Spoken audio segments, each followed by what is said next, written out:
This week, Walter chops till he drops, the Wednesday night wars have ended, and Mr. Scalante's class takes the advanced placement exam in calculus. Welcome to the Full Nelson Press.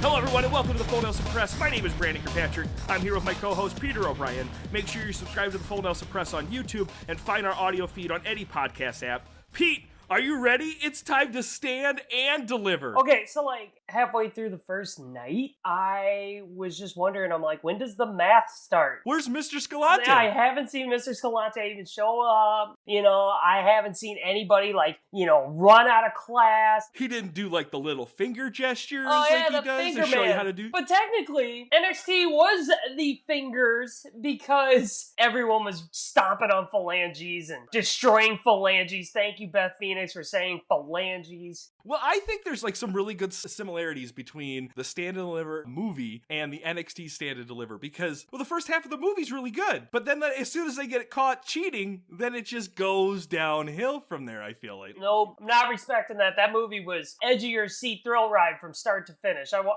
not let you... It's no Point Break. It's better than Point Break. Yeah, that's a hot shut take. The fuck up. You guys just listen to us end the podcast right here. We are done. Anyways. I'm over this. Let's get into the actual event. The first match of night one is Pete Dune versus Kushida. The match starts all gas, no brakes. They just go at it right away. It's a really good match. I thought this was a great opener, an awesome way to do it. I think Pete Dunne does a lot of opening matches in NXT pay-per-views, which is fine because he always delivers.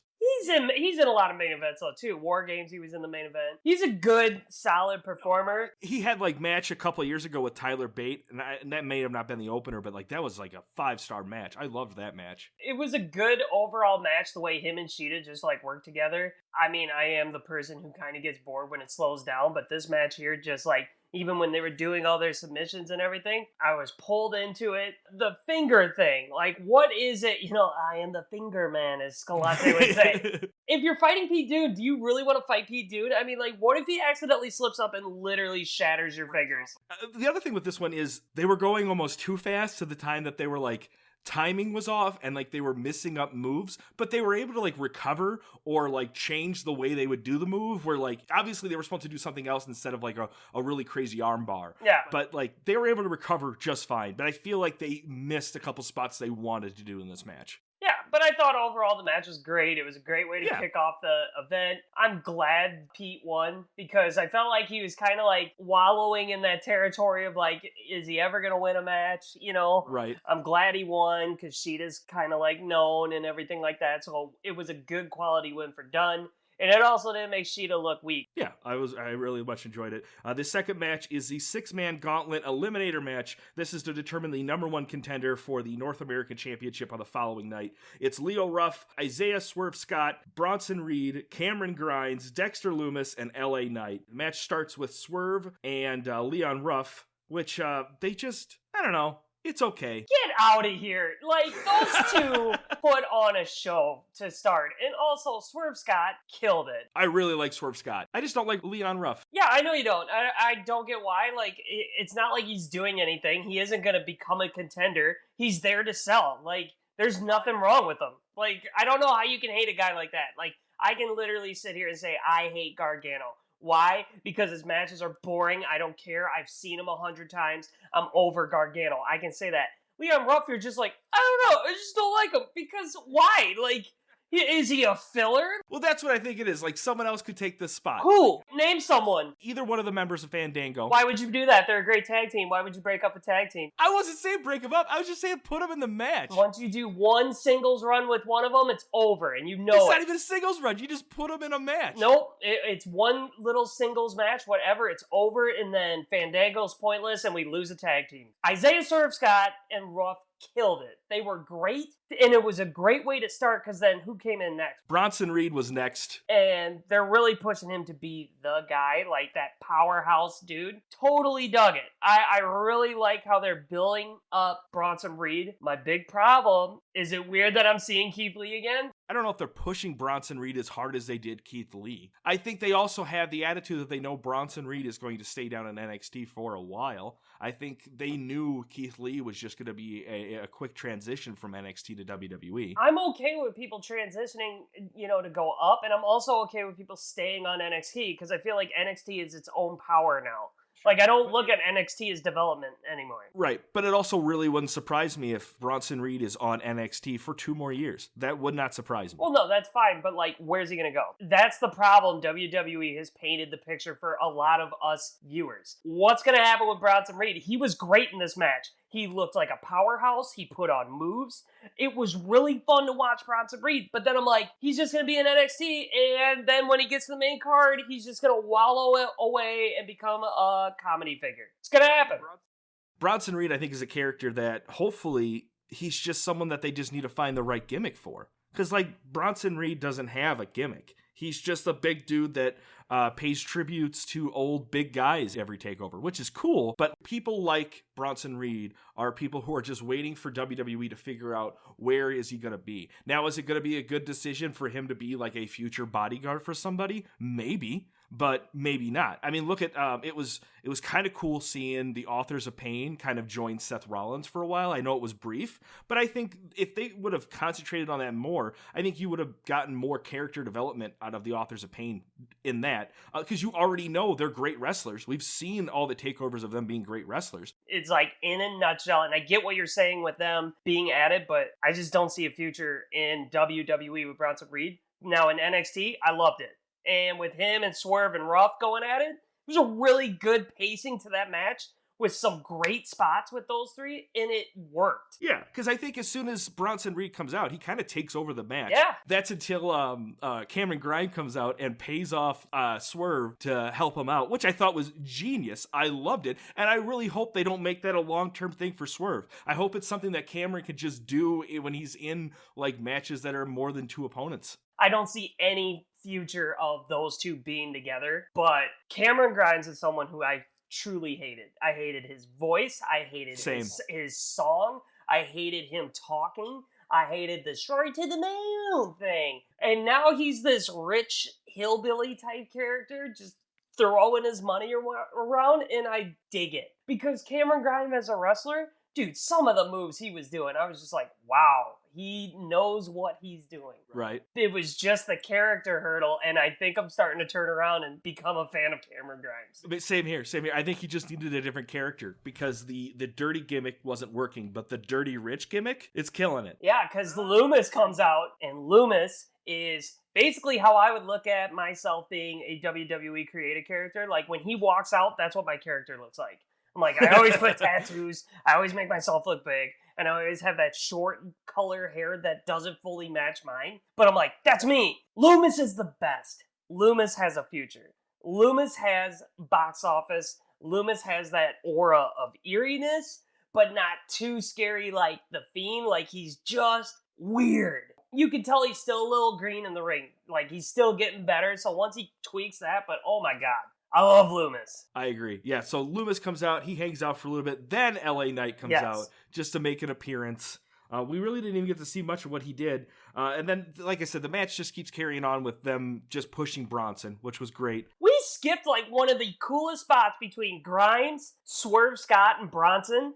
They did a Hurricane Rana, throw into Bronson. He countered, Grimes flips or something. It was just the smoothest thing I've ever seen. And I was oh my God, that was so good. And then Bronson fell back on him. And then also the way Loomis lost, because he was choking out.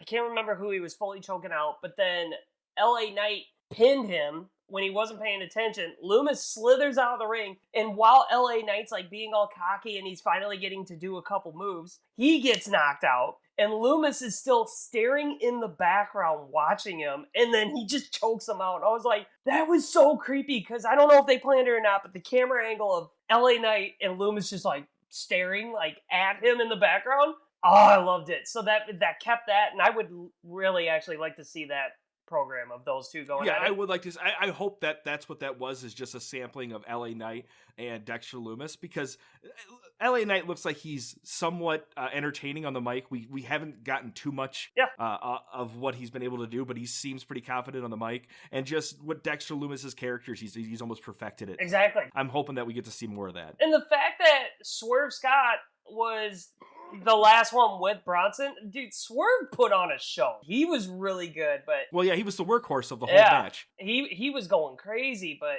yeah, with Bronson winning, why is Gargano provoking him? Like, why do that? Exactly. It made no sense, but also, it's fucking Gargano. Oh my god, I am so sick of Gargano. But wouldn't it be so cool is if after the match, fucking, what's his name, Austin Theory came out and like attacked Bronson, and even if Austin Theory gets his ass kicked, then you can go with the whole storyline of, is Bronson Reed going to be ready for tomorrow night? That is the only way that I could see the Gargano and Bronson match really kind of evening out. You know, I think they really should have made Bronson look like a little bit more hurt after tonight. Yep. So next, it's Walter defends his United Kingdom Championship against Tommaso Ciampa. Tommaso Ciampa. No shit. Because he murdered Walter's chest. I know, right? Like, he out-chopped Walter. It was almost like when in Stand and Deliver, they're actually like, you know, writing on the chalkboard sometimes. And no, I'm kidding. It was almost like a crime scene. Like, jeez. Not to spoil anything, but like Walter and Ciampa looked worse off than O'Reilly and Cole did at the end of the night. The whole thing with Walter chopping the table to break, I thought was smart because it shows like how powerful his chop is. See, I hated it. I know you did. I didn't fully understand. Why wouldn't you want him to be like flexing on him? But the presentation of it, I think the table itself looked already pre-done. Like, I'm not saying that what they did was bad. I'm saying the presentation of it, I think, looked like shit. Oh, whatever. I loved the match. I loved Match everything was so about it. good. And even that bit, I don't think ruined it. I just didn't like that bit. I thought the presentation of it sucked. But overall, I really loved the match. I loved the air raid off of the top rope from Tommaso Ciampa. Like, there were some really cool spots on this. And I knew Ciampa wasn't winning this. I just want Ciampa to get a win somewhere. I like Ciampa, but like, what else does he need to do in NXT? Like, No, and that's exactly it. Like, bring him up to the main roster, do something with him. But like, you're just wasting time with Ciampa right now. yeah, it was a good match. I mean, I was with you. I liked his finish of just the suplex, and then Ciampa rolled up and he just chopped him down. Right. Anyone upset that Walter won with a chop, like, then you haven't been watching Walter the last 2 years. That move happened, and I was like, oh my god. And then he pinned him, and I was like, I'm cool with that. So yeah, Walter retains. Congrats. Next, it is the triple threat tag match for the vacated NXT Tag Team Championships. It's MSK, the Grizzled Young Veterans, and Fantasma.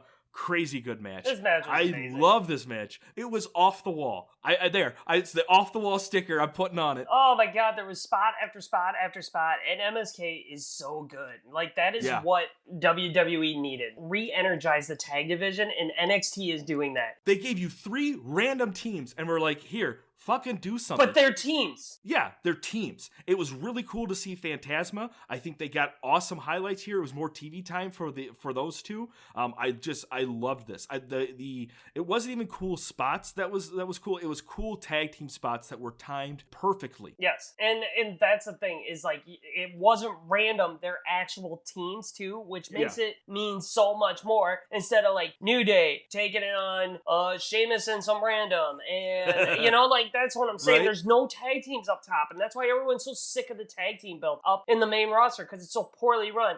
And then NXT throws this on their card, and everyone, like, gravitated toward it, and it was amazing. And I'm actually pumped that MSK won. Yeah. Grizzled Young Vets are, like, shaking their heads like, we lost to him again. Are you kidding me? You're gonna have now, because of the pre-show after this, it's gonna be, we'll let you know. We're not even covering the pre-show. Good, because Drake Maverick and Killian Day make no sense, and I also have a really sour taste still with Drake Maverick, and I can catch heat for this, but I feel like his cry video was fake. I feel like his rise to getting a contract was fake, and I feel everything was staged to get all eyes on Drake Maverick. If I'm wrong, great. Right. And if it is true, it doesn't look good either. You just rehire him just to get his ass kicked by Killian Dane every week? Yeah, he powerbombed him onto Breezango. They're next in line. They're not winning. There's no way. No. It's almost like nobody has confidence in writing in the main roster, and everyone who does have a clue about storytelling, pace, speed, building a pay-per-view is all on NXT. Even the camera work. We don't get the zoom-ins. We don't get the cuts as much down in NXT. So we get to see moves. And that's why this match was awesome. Going back, though, I am a little bit excited to see MSK versus just Killian Dane.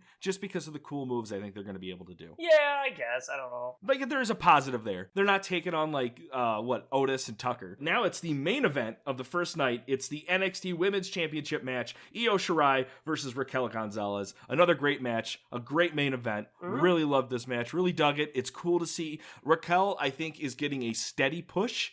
I think NXT just kind of nails it sometimes, where it was Raquel, since she just joined and started teaming up with Dakota Kai. They've just kind of slowly been pushing her. She's still taking losses here and there, and just still came into this match incredibly strong. It was cool to see her taking on Io Shirai. If there was anyone I could choose on the NXT roster, I'm okay with Raquel Gonzalez be the one that Io Shirai drops the title to. Yeah, it made sense. It was good. And Io's just awesome. She was really good. Like, she sold for her. The jumping off the skull was really cool. It's a nice spot.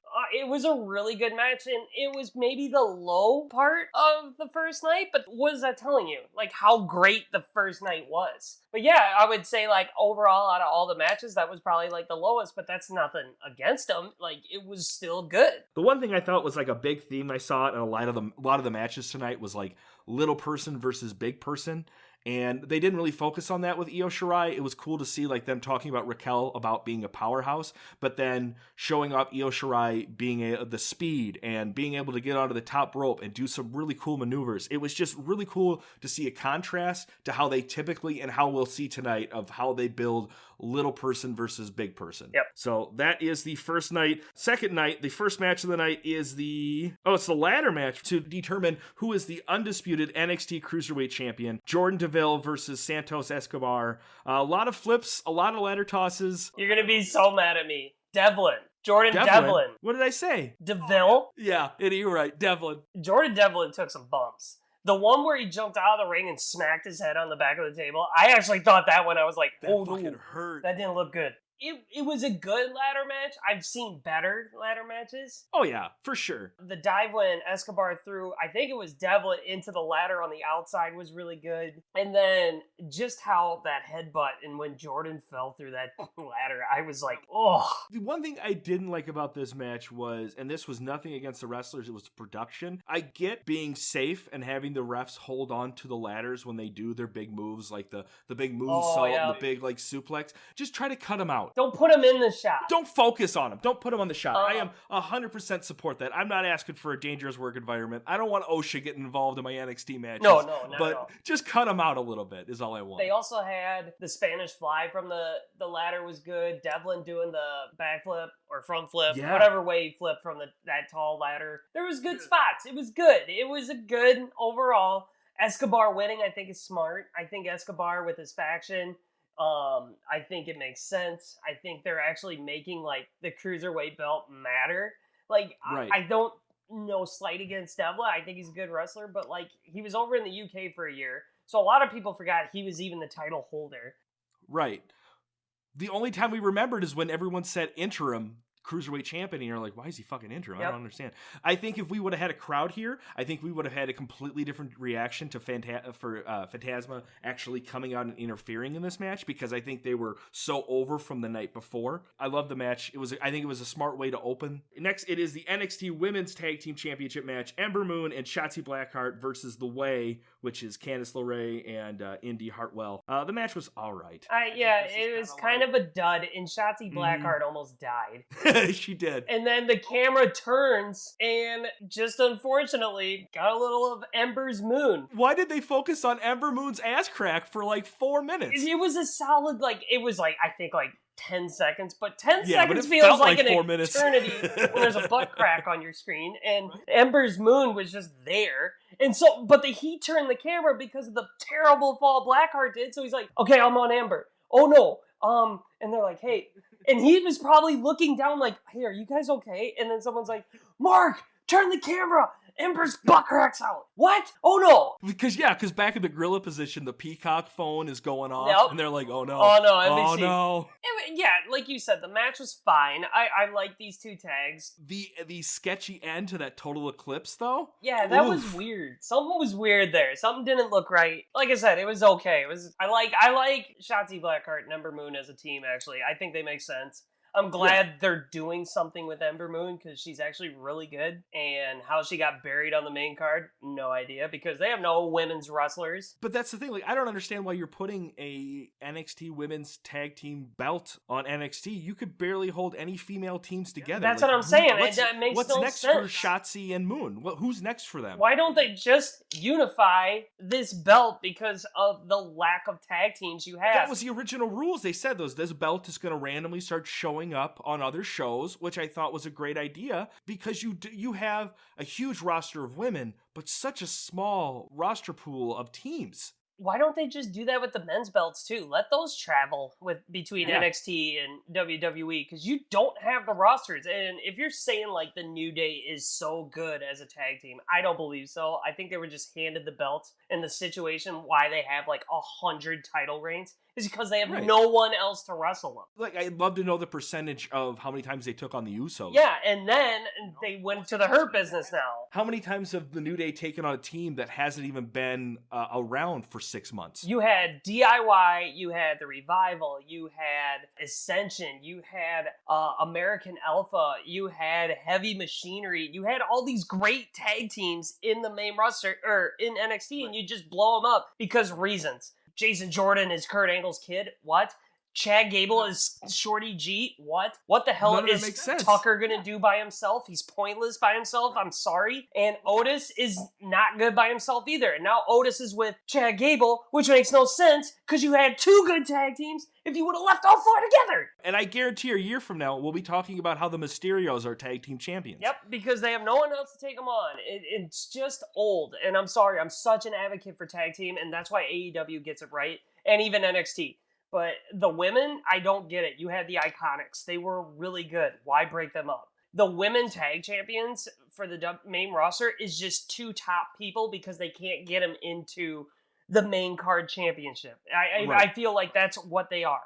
You have the Riot Squad, Dana Brooke and Mandy Rose. Mandy Rose. Why aren't they a tag team champion? Like, you actually have groups with names, but you don't ever let them take on the title because they aren't top faces. And that's what's driving me nuts. And I think that's a really good rule to go by, is if you can't make up a name for your tag team, then it's not a tag team. Thank you. It drives me up the wall. I'm okay with like them calling them Shotzi Blackheart and Ember Moon. I think they have a name. I like how they have the way. It's the logic with WWE with breaking up some of these tag teams makes no sense when you could easily have a great card. And if you want Nia Jax and Shayna Baszler to care, throw them in a fatal four-way for these women's championships. Absolutely. The tag division in WWE on both Raw and SmackDown just shows just how short-sighted WWE is when it comes to writing stuff. Yep, but NXT nails it. They understand the formula. Next, it's going to be the long-awaited NXT North American Championship match. It's Johnny Gargano versus Bronson Reed. This match is just summed up in 20 minutes of Bronson throwing Gargano around, and then he just gets fucking tired and lays down and lets Gargano pin him. I love this match. I hated the finish. It's stale to me. I'm so over Johnny Gargano. And there was a part of me while watching it, I'm like, they're not going to pull the belt off of him. It's going to stick with him. I don't think they're going to give it to Bronson, and that's going to be a way for him to wrestle him again and be like, how about I wrestle you after I get some rest? Right. I wasn't watching this match to see Bronson Reed win. I was watching this match to see how Johnny Gargano was going to pull this, or how NXT was going to pull this off with Gargano, and they failed. He did his spike DDT a couple times. That was fine. Austin Theory puts his foot up on the rope to save him when, one, Gargano, you're trying to tell me you couldn't just pick your foot up an inch? Like, your foot was under the rope, and you looked right at Theory. The camera caught that. I knew Gargano was winning when I saw him looking right at the camera to make sure Austin Theory was there for that part. Yep. This match to me just fell flat, and it's more for the reasons of my boredom with Gargano than it's Bronson's fault. Yeah, and I don't even want to talk about it anymore. So we're moving on. It's the official main event. It's the NXT Championship match. It's Finn Balor versus Karrion Korss. What a hard-hitting match. I loved this match. I thought the whole thing, the presentation. It was so good. And it was almost as good as when they were reading the calculus scores after they got caught cheating in Stand and Deliver. Right? They redefined it. Yeah, and you're just like, this is awesome. Finn Balor is so gold right now. I don't think there's anything Finn Balor can't do. I'm sorry. And he put over Karrion Kross in a way that, like, Balor still looks powerful. And he wasn't doing overpowering moves. He was quicker. He did the mind game of, like, getting him mad. He slapped him in the face. But, like, you didn't see him do, like, his usual, like, you know, suplexes and stuff because Karrion Kross is so big. It made sense how the match went. Let's be real, Karrion Kross was going to win. I'm a huge Balor fan, but I knew Karrion Kross was going to win. But the way they did it, I kind of forgot that Karrion Kross was going to win. I was like, is Balor going to do this? The last, like, 15 seconds of the match is Karrion Kross just straight up murdering Finn. Yeah. It makes sense because it's just, they had a hard-hitting match. He gets that advantage at the end. He doesn't go for the pin. He just keeps obliterating Balor until he knows he can get that 3 count. And I think it was a smart finish. Yeah, it was. And so it looks like Balor stood up against Kross. He also put on a longer match than Keith Lee. Like, Balor still looks like a powerhouse. And now you just kind of sit there and it's like, is Balor done? Is he going to rematch him? Or is he just done with NXT and they move him up now? I mean, we know we talked about this and you like him down in NXT, as do I. I really like how he reinvented himself, and I think he would fit on SmackDown, and I think he would fit into that attitude. Sure. SmackDown has more grit than Raw. Raw to me seems like cartoony. I agree, but I also am okay with seeing, through the rest of the summer, I'd love to just see some one-on-one matches with Finn Balor and some NXT stars and let him win a couple matches, and then before he's number one contender, then move him up. I like Finn Balor. I think he's talented. My thing is I don't understand why you're so excited to move him up to SmackDown to see D-rated matches, where we're getting amazing matches not only on TakeOver but every Wednesday night. If he does wrestle, it's a great match. Why would you want to put him on SmackDown? Because you're not going to get that caliber of match again. Maybe is just the glimmer of hope that they'll let Balor be Balor, pointing his finger guns in people's faces. Fingerman. Fingerman. Let him have that attitude like how Roman Reigns does. Like, Roman Reigns is the head of the table. Balor could be the guy that's just like, dude, I don't give a shit about you. Sure. I don't care about your WWE is going to allow him to have the same kind of, like, attitude that Roman Reigns has? And that's the problem. And that's the thing with WWE that ruins it. Like, I would love him to be up there and do it. This is me being hypothetical. Do I think WWE is going to let him follow through? No, I don't. I actually think they'll bury him again. But I get what you're saying. But there's nobody else on NXT for him to fight. I'm sorry.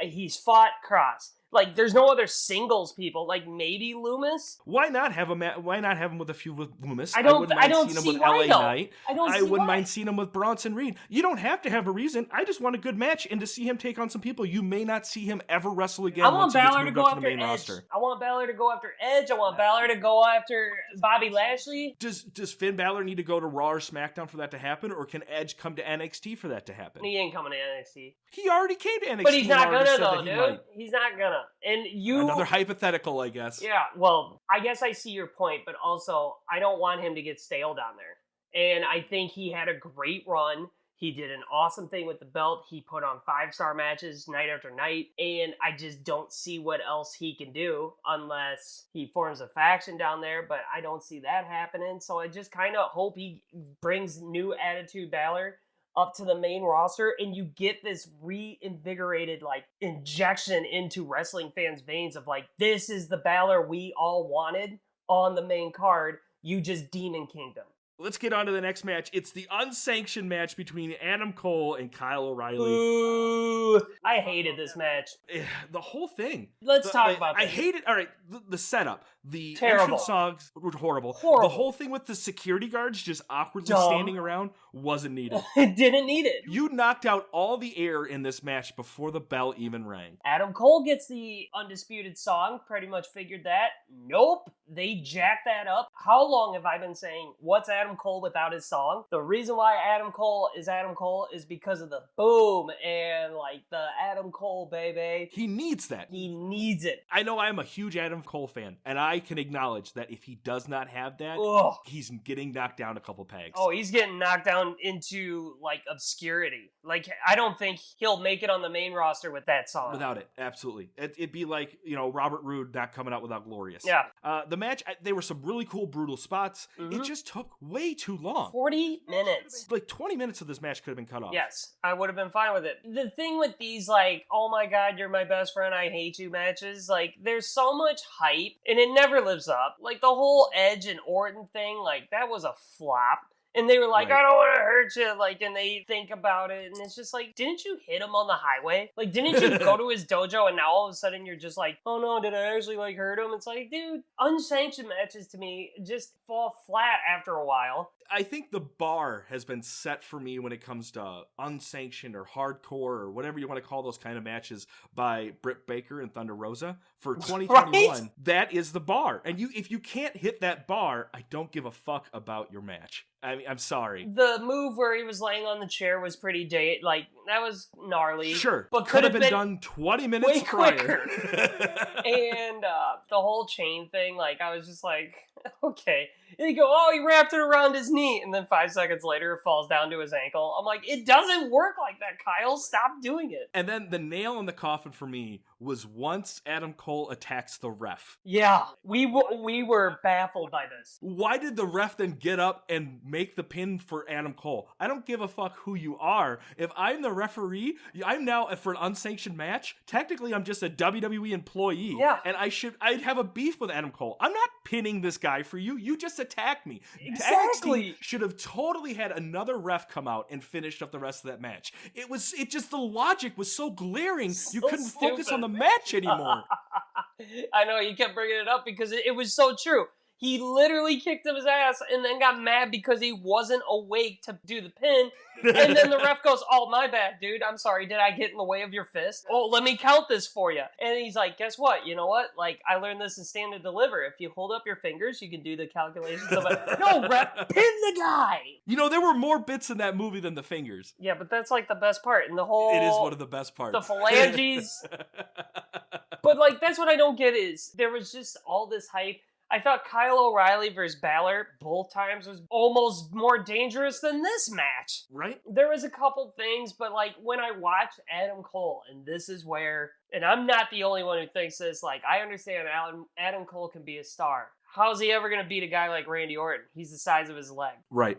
There's other stars, like when people say Balor's smaller, but Balor's like jacked. I think he needed the win more than Kyle O'Reilly. I think so too, and I also think Adam Cole needs Undisputed to be good. I don't think Adam Cole by himself, especially on the main roster, and we're going back to this main roster because what else, like obviously at some point people want to go up there, it's a pay bump. What's he going to do up there if he goes up there? Like, he's like as big as Sasha Banks. My only solution would be that he just gets a new group. Here's a good thought. Adam Cole's gone, and let's say Bobby Fish and Backbreaker Bob come out, and Kyle, and they're like, dude, like, we're sorry, like, we're with you. And then Balor's music hits and points to them all, and they all point back to him, and they form their own, like, new Balor club. Sure. And there's your new faction, and there's a way you can take that whole group and move them up to the main roster and just run, like, destroy everybody. Do you just leave Adam Cole in Yep, NXT? I don't care about it. I'm sorry, I don't see Adam Cole. At this point, how you've written yourself into a corner, that is the only way I think you could redeem anything left of the Undisputed Era. Exactly. Other than just completely breaking them up and leaving Kyle O'Reilly and Bobby Fish back together. What do you do with Roddy? I don't know anymore. I think he's good in that faction with Bobby Fish. I think those two could be good. You could have Kyle too. Like, you're okay. I'm okay with this faction. I don't want this faction to be gone because WWE hates factions now. Makes no sense. Yeah. Cole comes up to the main roster, right? And then his Undisputed music hits, and you got like Balor, and like you have like almost like a shield turn on Kyle O'Reilly. I'd be cool to see even O'Reilly even turn on Balor. You could see that too. Line of the Undisputed You Era. could easily do that. And like you could have Cole be like, I respect you. You went to war with me. Like, that's the type of guy I need by my side. Oh my God, like, that could be a huge, long burn. Yeah, that's SummerSlam's rivalry right there. Yeah. I'm all about that. So what would you grade NXT Stand and Deliver? Are we doing like night 1, night 2, or just overall? Let's do night 1. All Throw right, night night 1 one. up What's here a night one? because night 1 was an A. Because it was so good. Jaime Escalante would have loved it, all right? He would have been inviting everybody over for dinner like he does in the movie. And, you know, they have to stay up late because they got to study for the test. Okay, I'm getting off topic. Okay, I will go with an A as well because it and the problem I think with night 2 is that you had such high hopes, like, because we watched it live together and we were both like, man, can't wait for night 2. And then like the ladder match happens, and then like the women's tag match happens, and it just keeps going, and you're just like, oh man, this doesn't get me hyped for WrestleMania. Really petered out. This guy. So night 2, I'm gonna give like a C+. Yeah, I was gonna say like a C+. It wasn't bad, but it's almost like that WrestleMania where Becky Lynch won the belts. That event was so long that they had to wait for that payoff that the crowd was just like, I want to go home. Like, I'm tired. I've been here I want to go for like 9 hours. It was almost like when we got to the big payoff, I was just kind of like, all right, I really need a break. Like, I got right? a weekend Exactly. more of wrestling. So, yeah, I would probably say a C+. So before we get to studs and duds, I just want to briefly talk about the Wednesday Night War is ending. It's AEW is the winner, I guess. They look like the winner. It's not like a winner thing. I'm happy for AEW. Do I see NXT being off Wednesday nights forever? No. They'll be back on sooner or later, I would assume. No, I think they'll stay on Tuesday. Why not? Well, it's not even like you lost. What's the best way you can get all eyes on your product? Just move to a different night. You're not a loser. No, because it's NHL is taking over Wednesday nights. That's, I think, what it is. Yeah, Brandon, let's just be real. They're moving it over. It makes sense for the long run. One, you got Monday Night Raw, then you get NXT. Now you got like a good little 3 or 4 day break until you have to watch SmackDown if you're a diehard WWE fan. Or it gets bunched up together where it's like Friday SmackDown, NXT TakeOver, Sunday pay-per-view, Monday, Tuesday. You get it all together when you want it to. So I like it. I like them all being clustered together like that. Now you can watch both NXT and AEW. Like, they're both, to me, they're both the top of the line wrestling shows right now. Yeah, this is good news. Yeah, I think this is actually really good great. news. I love it. Right, and then to go back into that, we find out about Stone Cold and fucking Chris Jericho having a podcast episode together. That's nuts. I hope Stone Cold's able to like get into the nitty gritty, but I doubt he'll be able to get too hard into it. These are all softball questions. But I like it. I think it's great, and I love Jericho. And I think Jericho's just like I don't care. Like, what are you gonna do? Like, I don't care. I help build your business. No, I see it. I see it like that. I'm excited for it. It's cool. It's just interesting to see where they go from there. Is this just something that they want to do for the WrestleMania to keep getting more headlines and keep going with that? But I just don't know. I'm excited for it regardless. But Pete, who is your dud of the week? Entrance music for Kyle O'Reilly and Adam Cole. Whoever made that, you are the biggest dud because you killed the momentum of that. That one part was probably the biggest low light of the whole event was the music guy, and they were like, yeah, this sounds good for Cole. Put it up. Right? Nothing like some good old-fashioned generic butt rock we'll put on there. Terrible. Why didn't Kyle O'Reilly get like a really cool guitar riff entrance? Because he does the air guitar. He had guitars. Without a belt. He had guitars, but I don't think he ever heard his song until then, so he couldn't figure out the beat. Maybe that's it. I'm going to go with LA Knight because he just 3 minutes total for the whole night. So I just want to see more of LA Knight. Pete, who's your stud of the week? So my stud of the week would probably be, I might have to go Swerve Scott. I feel like he was really good in that event. Like, he was awesome to watch. He went the longest. He sold. He did bumps. He did everything. Like, I'm going Mr. Swerve Scott. That's a really good choice. I'm going with Mr. Scalante. He really stuck it with those kids. Other the teachers gave up, and he was like, no, how do I reach these keys? Yeah, he's like, I'm going to teach them calculus. He even has a heart attack and comes back and gets those kids. Comes back.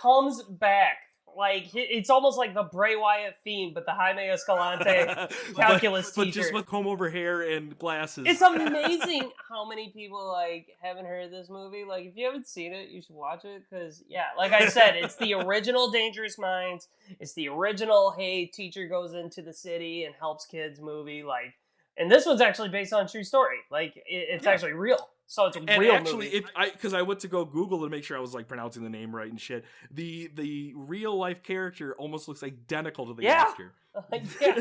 Edward James almost killed that part. Also, he did. Baller comb over. Like, he's like, nope, hanging on. The best. Hanging and on that's to what this. I'm holding on to. Dude, that's what I look forward to in life. There you go. Well, hey, man, that is the Full Nelson Press episode 99. Next episode is WrestleMania, our 100th episode. I'm super excited for it. Yeah, 100. Yeah, listen, if you're listening to us, share us with a friend. If you have a wrestling buddy, let them know of the show. We're on YouTube.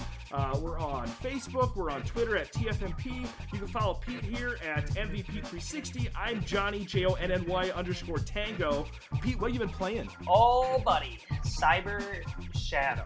I was waiting for Cyberpunk. No. Oh, God, no. No, I don't want to brick my Xbox. Cyber Shadow is this little 8-bit side-scroller game. It's kind of like the classic Ninja Gaiden. It's pretty sweet. Ooh. I'm on level 7 of 9. It's a decent game. Like, it's tough, but not, like, too tough. And, like, the bosses are just... It reminds you so much of Ninja Gaiden when you play it. It's a really cool game. You should try it out. That's cool. I think I saw it, because I always follow the Game Pass to see what's coming up. I saw it, and right away I was like, I'd be bad at that game. Because I wasn't good at any of the Ninja Gaiden games. Oh, no, and here was I. I hated those games. I was so bad at them. And then the other thing I have been playing, too, is Zombie Army 4. That just came out to the Game Pass. And it's fun, dude. It's pretty cool. It's got, I'll download it. It's got your Sniper Elite aspect where you hold your breath because it's the same people. But it's just stupid fun zombie killing, and That's it's awesome. not easy. It's kind of hard. Like, we only got to like level 6 today, so I just tried one game, and I was like, this is not easy. So watch, someone's gonna comment and be like, beat it, bitch. All right, man. Well, hey, go watch some wrestling. yeah, I bet.